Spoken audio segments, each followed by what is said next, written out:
আমাদের একটা strong campaign করা উচিত। সেটা হচ্ছে আমাদের দেশের গণতন্ত্রের সুবিধার্থে।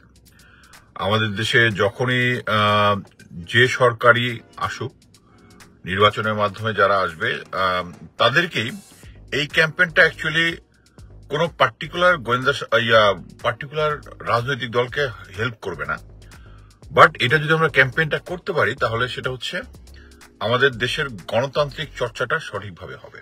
সেটা হচ্ছে আমরা একটা ক্যাম্পেইন করব যে আমরা চাই না আমাদের কোনো গোয়েন্দা সংস্থা, যেটা মেইনলি ডিজিএফআই, এনএসআই, তারা কোনো রাজনৈতিক দল তৈরি করুক সরকারের পক্ষে বা কোনো ভেস্টেড গ্রুপের পক্ষে। তারা যেন এটা তারা এই যে আমরা অতীতে দেখেছি, বিএনএম করেছে, তৃণমূল, বিএনপি করেছে, এটা আমাদের গোয়েন্দা সংস্থাগুলোর হাত ছিল। সো আমরা এই মুহূর্তে এমন গোয়েন্দা সংস্থা চাই, সেটা হচ্ছে যারা তাদের চার্টার অফ ডিউটি নিয়ে কাজ করবে।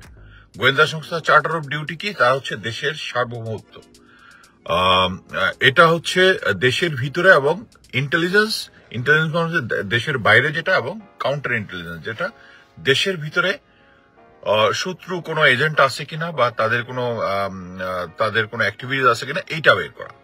হ্যাঁ, এই নর্মালি দেশের প্রতিবেশী দেশগুলো যারা এসপিওনাজ করতে চায়, তারা করে কি political leadership, military leadership, others, এদেরকে খোঁজ খবর রাখতে হবে। কিন্তু কোনো রাজনৈতিক দলকে গঠন করা, কাউকে ফান্ডিং করা, আমি এর আগে অনেকবার বলেছি যে ইসলামিক দলগুলোকে ফান্ডিং করতেছে গোয়েন্দা সংস্থা।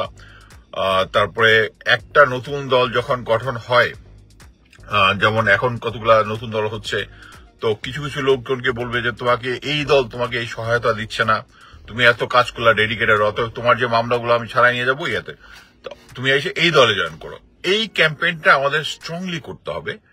আমি আশা করি এই ভিডিওটা, আমি নর্মালি বলি না ভিডিও শেয়ার করেন, এই ভিডিওটা আপনারা একটু শেয়ার করবেন যে আমরা চাই আমাদের গোয়েন্দা সংস্থা কোনো রাজনৈতিক দলের মধ্যে ইন্টারফেয়ার করবে না।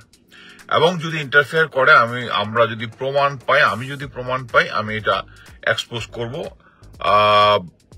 তার যত ভালো রিপুটেশনই হোক না কেন গোয়েন্দা সংস্থা হিসেবে, সে এটা ক্লিয়ার যে দেশের সংবিধান আমাদেরকে সমুন্নত করার কথা। আপনারা যারা চাকরি করতেছেন, আমরা যখন চাকরি করতেছি অ্যাজ এ সিভিলিয়ান, একজন দেশের নাগরিক হিসাবে আমাদের কাজ হচ্ছে সংবিধানকে সমুন্নত করা। এটা নতুন সংবিধানই হোক বা পুরাতন সংবিধান হোক, সেটা হচ্ছে গোয়েন্দা সংস্থা কখনোই রাজনৈতিক এই সমস্ত জায়গায় ইন্টারফেয়ার করবে না, এবং যদি করে আমরা এটা রুখে দিব। সো আপনি যদি এখন রাজনৈতিক দলের সদস্য হয়ে থাকেন, আপনার যদি কেউ ইন্টেলিজেন্স থেকে এসে বলে আপনার নামে এই মামলাগুলো আছে, মামলাগুলো ছড়াই দিব, আপনারা প্লিজ এটার এভিডেন্স রেখে এটাকে এক্সপোজ করে দেন, আমাকে পাঠাইতে পারেন। বা অনলাইন অ্যাক্টিভিটিস বহুত লোকজন আছে এখন যারা আছে, সবার নাম বলবো না, পিটাকিদাকে পাঠাইতেন, জুলকারনাইনকে পাঠাইতেন, ইলিয়াস হোসেনকে পাঠাইতেন, কনক সরকারকে পাঠাইতেন, কাউকে আমাকে পাঠাইতে পারেন। সো আমরা এই জিনিসটা স্ট্রংলি আমি বলতে চাই যে যারা গোয়েন্দা সংস্থায় চাকরি করতেছেন, তারা যদি সরকারের যে কোনো একটা অংশের বা কোনো একটা ভেস্টেড গ্রুপের প্রেসারে পড়ে আপনারা যদি বলেন যে এই নতুন একটা দল গঠন করতে হবে, এটা একটা লিয়াজো, এর মধ্যে টাকা পয়সার লেনদেন এগুলা করতে হবে, তাহলে আপনারা স্টেট বলে দিবেন এটা হচ্ছে দেশদ্রোহিতা, যেটা সংবিধানের বিরুদ্ধে। দেশের একটা ডেমোক্রেটিক কান্ট্রি, এটা হচ্ছে গণতন্ত্রের দেশ। এই গণতন্ত্রের দেশে আপনি গণতন্ত্রকে ম্যানিপুলেট করতেছেন। আমাদের যেটা সরকারি বাহিনী, গোয়েন্দা সংস্থা, আমাদের সবার দায়িত্ব যেটা হচ্ছে দেশে যে সংবিধান আছে সেই অনুযায়ী একটা নির্বাচন হবে, নির্বাচনে যে সরকার আসবে সেই সরকারের আদেশে কাজ করা। বাট সেই সরকার যদি আবার এসে বলে যে তুমি কি একটা নতুন দল গঠন হবে, তাহলে এটা অবৈধ আদেশ। মিলিটারির জন্য যেটা বলতেছি, এটা হচ্ছে it's not a good order. আমরা জানি যে আমরা অফিসার হিসেবে, সৈনিকরা কোন অর্ডার আমরা যেটা করব, অফিসাররা ওটা তাদেরকে মানতে হবে, কিন্তু অফিসারদের আমাদের ইন্টেলেক্টের জন্য এটা যে আমি ইচ্ছা করলে কোনটা গুড অর্ডার কোনটা ব্যাড অর্ডার আমরা এটা অ্যাসেস করতে পারবো। এবং পরবর্তীতে যদি এটা নিয়ে কোনো আইনি জটিলতার সৃষ্টি হয়, তখন আমি করতে পারবো যে এটা হচ্ছে এই যে এখন আমরা যেটা ক্যাম্পেইন করতেছি, যারা এই সেনাবাহিনী বা পুলিশ আইন শৃঙ্খলা বাহিনী থেকে গুম খুনের সাথে জড়িত ছিল, তারা সরাসরি পরবর্তী যে সরকারি আসুক তারা বলবে যে আমরা এইটার সাথে জড়াবো না। এইটার সাথে ইকুয়ালি কেউ যদি গোয়েন্দা সংস্থাকে বলে যে একটা নতুন দল গঠন হবে, এটার মধ্যে এইভাবে ম্যানিপুলেট করবে, আপনারা না করবেন। কারণ এটা হচ্ছে, আপনি যদি সরকার পক্ষ হয়ে কোন দল গঠন করেন তাহলে এটা হবে দেশদ্রোহিতা, সিম্পল। কারণ আপনি সংবিধানের বিরুদ্ধে কাজ করতেছেন এবং আমাদের যে গণতান্ত্রিক প্রক্রিয়ার বিরুদ্ধে কাজ করতেছেন। So you'll be tagged as a দেশদ্রোহী। ইট ডাজন্ট ম্যাটার যে আপনার কত রিপুটেশন আছে, আপনি খুব ভালো মানুষ, আপনি কোনো অন্যায় করেন না, করেন না, কিন্তু আপনি বাংলাদেশের গণতান্ত্রিক প্রক্রিয়াকে বাধা প্রদান করেছেন। এটা সেম জিনিস এর আগে 2017, 2018, 24 এগুলো নির্বাচনে যে সমস্ত ম্যানিপুলেশন হয়েছে, সেম জিনিস আপনি এখানে বসে থেকে সরকারি পক্ষে ম্যানিপুলেট করতেছেন, গণতান্ত্রিক প্রক্রিয়ায় বাধা করতেছেন। এটাই আমার বলা ছিল। কিছুক্ষণ পর আমি কাজে চলে যাব। কোনো পয়েন্ট যদি থাকে বলতে পারেন, কোনো একটা যদি কারো যদি কোনো প্রশ্ন থাকে আমি দেখি। আমরা আরো 5 মিনিট আছে।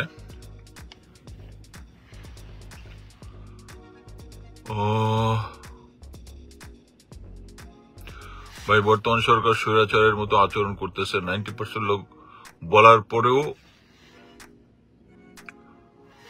ফারুকিরা টিকে গেল। আগুন লাগলো কিন্তু নাটক করতেছে। আসিফ নজরুল আইসিটি আইনে রেখে দিয়েছে। ভেরি ট্রু ভাই, আপনার সাথে একমত। বাট কথা হচ্ছে আমাদের আওয়াজ জারি রাখতে হবে। মানে এইটাই আমি আজকে বলেছি, যেটা হচ্ছে দেখেন, আপনারা আওয়ামী লীগ সরকারের, ফ্যাসিস্ট সরকারের আমলে আমাদেরকে যে কোনো সময় যে কোনো তদন্ত রিপোর্ট একটা দিত, আমাদেরকে খাইতে বাধ্য করা হইতো।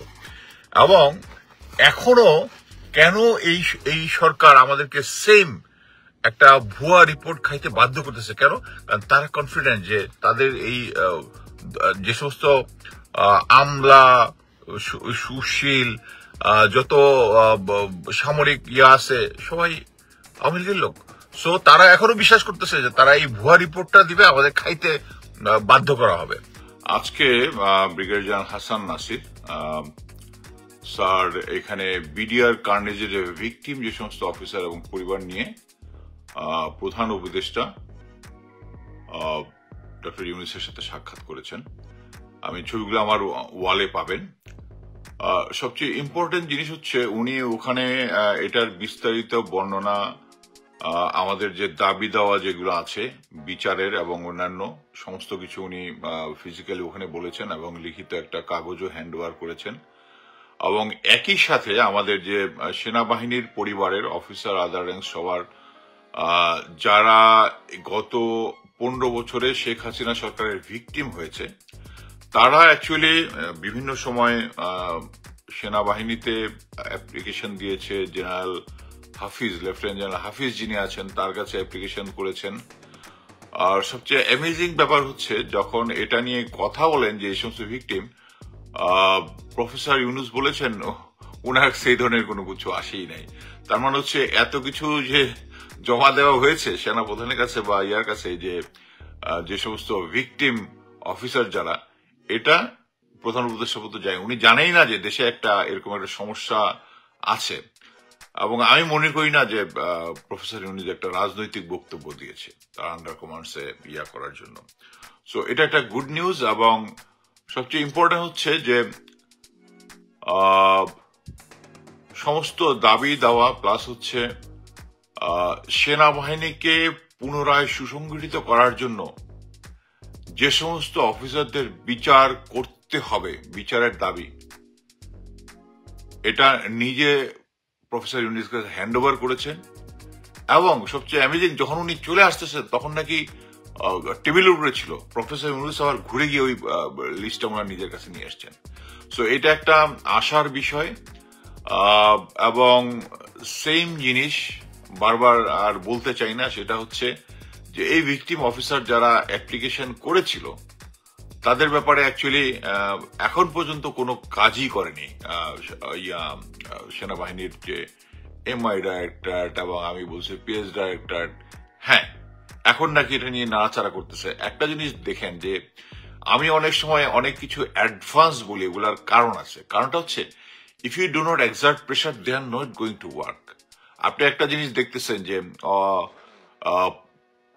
কঠিন এইটাই দেখেন যে লেফটেন্যান্ট কর্নেল রেদওয়ানের ছবিটা পৃথিবীর সবাই দেখেছে, কিন্তু ওয়াকার স্যার দেখেনি। উনি বলতেছে যে প্রমাণ ছাড়া উনি কিছু করবে না।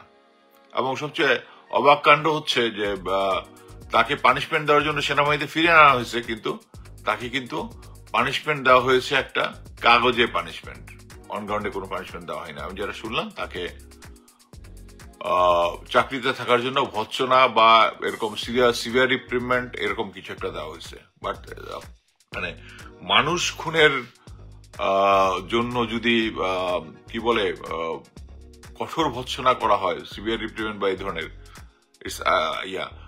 আনপ্রেজেন্ট। বাট আমরা সবাই খুশি যে hats off to Hasan Nasir sir, he is a very dedicated military officer. এবং আমরা অ্যাকচুয়ালি ব্যর্থ তাকে এখন পর্যন্ত সরকারের কোন একটা জায়গায় যে নিতে হবে, নিতে কাদেরকে পারবেন? জেনারেল হাফিজকে পারবেন, জেনারেল জাহাঙ্গীরকে পারবেন, যারা প্রো গভর্নমেন্ট সরকারের সাথে বা আগে গত সরকারের সাথে লিয়াজও ছিল, এবং যে সমস্ত অ্যাডভাইজার হয়েছে এবং স্পেশালি মিলিটারি গুলো সবগুলো ওয়াকার স্যারের ইয়াতেই হয়েছে। সো আমি অ্যাকচুয়ালি জোর জানাচ্ছি হাসান নাসির স্যারকে একটা অ্যাডভাইজার যদি ইয়াতে পরিবর্তন হয় তাকে করার জন্য। কারণটা হচ্ছে কি যে আপনারা সলিড লোক পাবেন না। সলিড লোক কেমন সলিড লোক? সেটা হচ্ছে যে সরকারের কাছে কোনো কিছুতেই কম্প্রোমাইজ করেনি এখন পর্যন্ত। তাকে উনি জানেন ব্রিগেডিয়ার জেনারেল, ওনার ক্যারিয়ার খুবই ভালো, উনি ইচ্ছা করলে জেনারেল হইতে পারতেন যদি চাস খালি শেখ হাসিনাকে একটু চুপ থাকতেন, অ্যাডভান্স কথা বলার দরকার ছিল না, ওনার সেই ক্যারিয়ার ছিল। কিন্তু উনি হয় না কি জন্য? কারণ উনি কথা বলেছেন। উনি যখন বিডিআর পিলখানার ইনভেস্টিগেশনে যখন সরকার ম্যানিপুলেট করতেছিল, তো উনি তখন নিজে নানক, মির্জা আজম এদেরকে উনি ইন্টারভিউ করতে চাইছিলেন, উনি আওতায় আনতে চেয়েছিলেন, কিন্তু তাই বলে তাকে ওখান থেকে সরাই দিয়েছে, পরবর্তীতে রিটায়ারমেন্টে চলে আসছেন উনি। সো এটা একটা গুড নিউজ। প্রফেসর ইউনুস আমাদের বিষয়টা এখন ফিজিক্যালি জানেন এবং সেনাবাহিনীকে রিফর্ম করতে যেটা, এটা উনি উদ্যোগ নেবেন বলে আশা করি, সেনাবাহিনী এবং গোয়েন্দা সংস্থা দুটাই।